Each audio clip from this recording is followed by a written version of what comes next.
Welcome back to my YouTube channel Bihar career academy. और इस video में हम बात करेंगे टॉप 25 एमसीक्यूज की जो डेली वीडियो आती है उसके बारे में। और ये वीडियो डेली अपलोड होती है 12 PM पर, तो आप इसे देखना बिल्कुल ना भूलें। ये बहुत इंपॉर्टेंट वीडियो है और जो लोगों ने इसे देखा, इस सीरीज को देखा है, उन्होंने कमेंट किया है, तो आप जाकर चेक कर सकते हैं। वीडियो डेली आती है और बहुत यूजफुल वीडियो है। बढ़ते हैं अपने फर्स्ट क्वेश्चन की तरफ। हमारा फर्स्ट क्वेश्चन है, सिंधु सभ्यता का सर्वाधिक उपयुक्त नाम क्या है? तो याद रखिएगा, सिंधु घाटी सभ्यता को हड़प्पा सभ्यता के नाम से भी जाना जाता है। यह नाम उस स्थान से लिया गया है जहां सबसे पहले इस सभ्यता की पहचान हुई थी। यानी कि ऑप्शन ए बिल्कुल राइट आंसर हो जाएगा। सेकंड क्वेश्चन है, भारत में योजना की अवधारणा कब स्वीकार की गई? इसका सही जवाब रहेगा 1950 में, 1950 में भारत योजना की अवधारणा को स्वीकार किया गया। ऑप्शन बी बिल्कुल करेक्ट आंसर हो जाएगा। क्वेश्चन नंबर 3 है, कागज का आविष्कार सर्वप्रथम कहाँ हुआ था?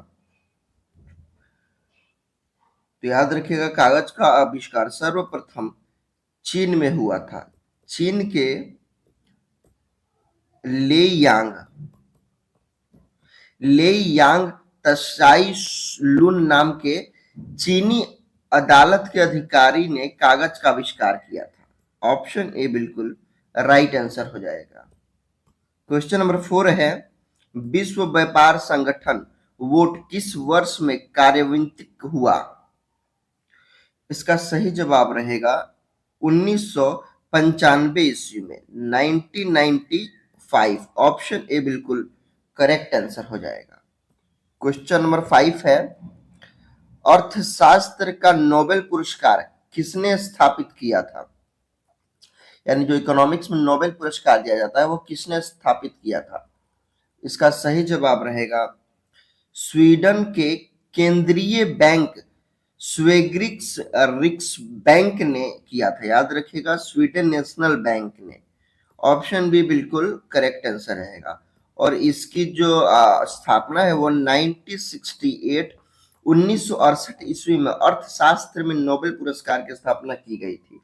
इसे आधिकारिक तौर पर अल्फ्रेड नोबेल की याद में अर्थशास्त्र में इसे जोड़ा गया था। याद रखिएगा, ये किसकी याद में? तो अल्फ्रेड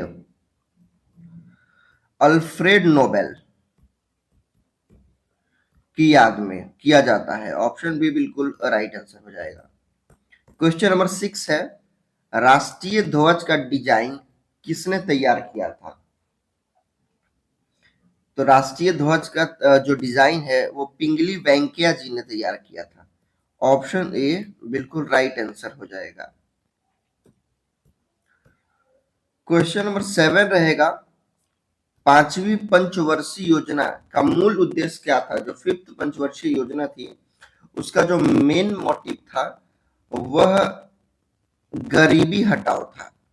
यानी भारत की जो पांचवी पंचवर्षीय योजना थी वह आई थी 1974 से लेके 1978 तक। उसका मुख्य उद्देश्य जैसे कि रोजगार को बढ़ावा देना, गरीबी को घटाना, अन्न सुनिश्चित करना और कृषि उत्पाद और रक्षा में आत्मनिर्भरता हासिल करना। ऑप्शन ए बिल्कुल राइट आंसर हो जाएगा। क्वेश्चन नंबर 8 है, अटल पेंशन योजना कब शुरू की गई? तो अटल पेंशन योजना इस योजना की जो शुरुआत है वो 9 मई 2015 को की गई थी। इस योजना की शुरुआत प्रधानमंत्री नरेंद्र मोदी ने की थी और अटल पेंशन योजना के तहत, इस योजना के तहत 60 साल का होने पर हर महीने 1,000 रुपए से लेकर 5,000 रुपए की पेंशन मिलती है। ऑप्शन ए बिल्कुल करेक्ट आंसर रहेगा। क्वेश्चन नंबर 9 है, भूगोल का जनक किसे कहा जाता है? इसका सही जवाब रहेगा भूगोल के जनक प्राचीन यूनानी विद्वान प्राचीन जो यूनानी विद्वान थे हेक्टियस को माना जाता है, याद रखिएगा। और सॉरी, एराटो ऑप्शन इसमें सी हो जाएगा, एराटोस्थनीज को माना जाता है। सॉरी, ऑप्शन सी बिल्कुल राइट आंसर हो जाएगा। एराटोस्थनीज को माना जाता है, जो एक यूनानी विद्वान थे, भूगोल के जनक इन्हें माना जाता है। और उसके साथ साथ वो एक गणितज्ञ यानी मैथमेटिशियन, भूगोलवेत्ता, खगोल शास्त्री, कवि और संगीत सिद्धांतकार भी थे। क्वेश्चन नंबर 10 है, किस ग्रह का घनत्व सबसे कम होता है? तो इसका सही जवाब रहेगा शनि ग्रह का घनत्व सबसे कम होता है। यह पानी के घनत्व से भी कम होता है, याद रखिएगा। इसका घनत्व वाटर के घनत्व से भी कम होता है। इसका मतलब कि अगर शनि को पानी में के बड़े कंटेनर में रखा जाए तो यह तैरने लगेगा, आप ऐसे समझ सकते हैं। और आगे बढ़ने से पहले अगर वीडियो आपको पसंद आ रही है तो प्लीज लाइक करके चैनल को सब्सक्राइब कर दीजिए और ये वीडियो अपने फ्रेंड्स के पास जरूर शेयर कीजिए ताकि उनकी भी नॉलेज इंक्रीज हो। आते हैं अपने टॉपिक पे। नेक्स्ट क्वेश्चन है, स्थल मंडल का तात्पर्य क्या है? इसका सही जवाब रहेगा स्थल मंडल भूगोल और भूविज्ञान में किसी पथरीले ग्रह या प्राकृतिक उपग्रहों की सबसे ऊपरी परत होती है, याद रखिएगा। ऊपरी परत या चट्टान निर्मित परतों को कहते हैं। इसका सही जो जवाब रहेगा वो पृथ्वी का बाह्य पापड़ी होता है, यानी पृथ्वी पर इसमें भूपटल और भूप्रवार की सबसे ऊपरी परत शामिल होती है, जो कई टुकड़ों में विभक्त होती है और इन टुकड़ों को प्लेट कहते हैं। जो टुकड़े हैं इन टुकड़ों को हम प्लेट कहते हैं, याद रखिएगा, प्लेट। ऑप्शन डी बिल्कुल राइट आंसर हो जाएगा। क्वेश्चन नंबर 12 है, योजना आयोग द्वारा अब तक कितनी पंचवर्षीय योजनाएं बनाई जा चुकी है? तो जो पंचवर्षीय योजनाएं होते हैं ये अब तक 12 योजनाएं बना चुकी हैं। याद रखिए, भारत की जो आखिरी पंचवर्षीय योजना थी वो 12वीं पंचवर्षीय योजना थी, जो कि साल 2012 से 2017 के बीच लागू किया गया था। ऑप्शन सी बिल्कुल करेक्ट आंसर हो जाएगा। क्वेश्चन नंबर 13 है, अमृत ज्वालामुखी किलिमंजारो किस देश में स्थित है? इसका सही जवाब रहेगा तंजानिया में स्थित है, यानी कि ऑप्शन बी बिल्कुल करेक्ट आंसर हो जाएगा, तंजानिया। क्वेश्चन नंबर 14 है, ब्लू माउंटेन के नाम से किस पहाड़ी को जाना जाता है? तो ब्लू माउंटेन के नाम से नीलगिरी पहाड़ी को जाना जाता है, यानी कि ऑप्शन बी बिल्कुल करेक्ट आंसर हो जाएगा। क्वेश्चन नंबर 15 है, दास कैपिटल पुस्तक का लेखक कौन है?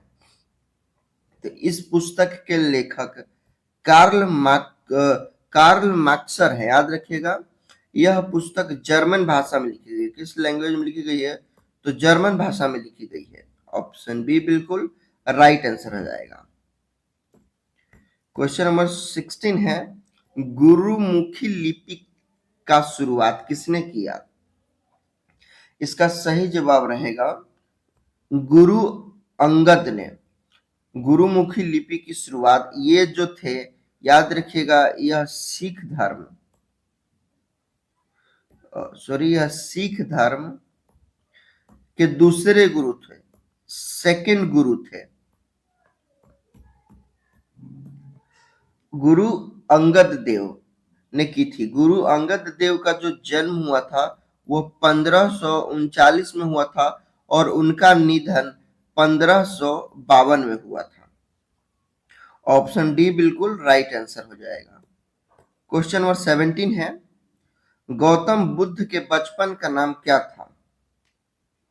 तो गौतम बुद्ध के बचपन का नाम सिद्धार्थ गौतम था, याद रखिएगा, सिद्धार्थ गौतम। उनके पिता का जो नाम था वो सुद्धोधन, याद रखिएगा, सुद्धोधन, और उनकी माता का नाम महामाया। ऑप्शन ए बिल्कुल राइट आंसर हो जाएगा। क्वेश्चन नंबर 18 है, राष्ट्रपति संसद के किस सदन का सदस्य होता है? इसका सही जवाब रहेगा किसी भी सदन का सदस्य राष्ट्रपति नहीं होता है। ऑप्शन डी बिल्कुल राइट आंसर हो जाएगा। क्वेश्चन नंबर 19 है, भारत का सबसे बड़ा बंदरगाह कौन है? तो भारत के सबसे बड़े बंदरगाह में जवाहरलाल नेहरू पोर्ट, जिसको JNPT कहते हैं, इसमें मुंबई बंदरगाह, कंडला बंदरगाह और मुद्रा बंदरगाह शामिल है। इसका सही जवाब हो जाएगा मुंबई बंदरगाह। ऑप्शन ए बिल्कुल राइट आंसर हो जाएगा। क्वेश्चन नंबर 20 है, गीत गोविंद के लेखक कौन है? तो याद रखिएगा, गीत गोविंद को जयदेव ने लिखा है। जयदेव जो थे वो 12वीं शताब्दी के कवि थे और वे उड़ीसा के रहने वाले थे। कहाँ के? तो उड़ीसा, उड़ीसा के केंदुल गांव में, केंदुली गांव में रहने वाले थे और वे एक ब्राह्मण थे। याद रखिएगा, ऑप्शन बी बिल्कुल राइट आंसर हो जाएगा। क्वेश्चन नंबर 21 रहेगा, राजा राम मोहन राय को राजा की उपाधि किसने प्रदान की थी? इसका सही जवाब रहेगा अकबर द्वितीय ने। याद रखिएगा, अकबर द्वितीय ने साल 1806 से 1837 तक शासन किया था और इसी ने राजा राम मोहन राय को राजा की उपाधि दी थी। ऑप्शन सी बिल्कुल राइट आंसर हो जाएगा। क्वेश्चन नंबर 22 है, क्षेत्रफल की दृष्टि से भारत विश्व में किस स्थान पर आता है? तो क्षेत्रफल की दृष्टि से भारत विश्व में 7वें स्थान पे आता है। याद रखिएगा, 7th नंबर पे आता है। भारत के पास टोटल दुनिया का कुल 2.4% जमीन का हिस्सा है। ऑप्शन बी बिल्कुल राइट आंसर हो जाएगा। क्वेश्चन नंबर 23 है, शेर शाह के बचपन का नाम क्या था? शेर शाह सूरी के बचपन का नाम फरीद, याद रखिएगा, फरीद खान था। वह सूरी साम्राज्य के संस्थापक थे। याद रखिए, उन्होंने किस साम्राज्य की स्थापना की थी? तो सूरी समाज की स्थापना की थी और उनका जन्म बिहार के जिला सासाराम में हुआ था। सासाराम में अभी भी उनका वहां शेरशाह सूरी का मकबरा है सासाराम में, आप देख सकते हैं। क्वेश्चन नंबर 24 है, किस मुगल शासक ने अपनी आत्मकथा लिखी है? तो इसका सही जवाब रहेगा ऑप्शन ए बाबर। बाबर ने अपनी आत्मकथा बाबरनामा लिखी है, बाबरनामा लिखी थी, जिसे तुजुके ए बाबरी के नाम से भी जाना जाता है। याद रखिएगा, तुजुक ए बाबरी के नाम से जाना जाता है। ऑप्शन ए बिल्कुल राइट आंसर हो जाएगा। क्वेश्चन नंबर 25 है, सिंह सभा की स्थापना कहाँ की गई थी? इसका सही जवाब रहेगा पंजाब। सिंह सभा की स्थापना जो थी वह 1873 में अमृतसर में की गई थी। पंजाब के अमृतसर में की गई थी। यह सिखों के सुधारवादी संगठन तथा इसकी स्थापना ठाकुर सिंह संधवलिया ने की थी। याद रखिएगा, ठाकुर सिंह संधवलिया ने की थी, जो ज्ञान सिंह के नेतृत्व में की गई थी। ऑप्शन सी बिल्कुल राइट आंसर रहेगा। आपके लिए ये यहाँ पर टेस्ट क्वेश्चन है, तो अगर वीडियो आपने पूरी देखी होगी ध्यान से तो आप इसका आंसर कमेंट में जरूर बता पाएंगे। वीडियो पसंद आई होगी तो वीडियो को लाइक करके और चैनल को सब्सक्राइब कर दीजिएगा, ताकि ऐसी वीडियो की नोटिफिकेशन आपको मिलती रहे। और यहाँ पर टॉप 20 जो 25 जीके जीएस की वीडियो की प्लेलिस्ट है आपको यहाँ शो हो रही होगी, तो आप उसे जरूर एक्सेस कर लीजिए। वीडियो देखने के लिए थैंक्स। मिलेंगे हम नेक्स्ट वीडियो में किसी नेक्स्ट टॉपिक पे।